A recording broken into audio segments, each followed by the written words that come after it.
Alors, autre texte, en l'occurrence une loi organique qui doit être examinée le 26 novembre à l'Assemblée nationale, c'est la création très attendue ici de l'autorité calédonienne de la concurrence.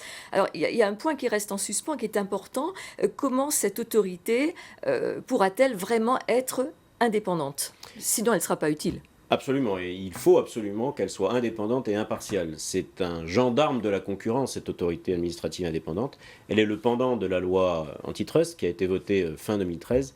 Mais malheureusement, jusqu'à présent, les conditions pour pouvoir être membre de cette autorité étaient beaucoup trop difficiles. On ne pouvait par exemple pas recruter des magistrats de l'ordre judiciaire, recruter des juges de la Chambre territoriale des comptes, recruter des professeurs d'économie à l'université, des personnes dont l'indépendance avec les circuits politiques, les circuits économiques et tout ce qui pourrait empêcher leur impartialité, mais n'était pas possible parce que le texte était beaucoup trop restrictif. Donc cette modification du 26 novembre, présentée à l'Assemblée nationale, puis en janvier au Sénat, va permettre enfin ce recrutement et à l'autorité de la concurrence d'être en place. Et je rappelle que cette autorité de la concurrence, elle a du sens dans le cadre de la lutte contre la vie chère, parce que notre territoire souffre de son insularité, de son éloignement, de sa petite taille de marché, mais souffre aussi d'insuffisance de concurrence dans un certain nombre de secteurs. L'autorité de la concurrence veillera à rétablir cette concurrence là où c'est possible.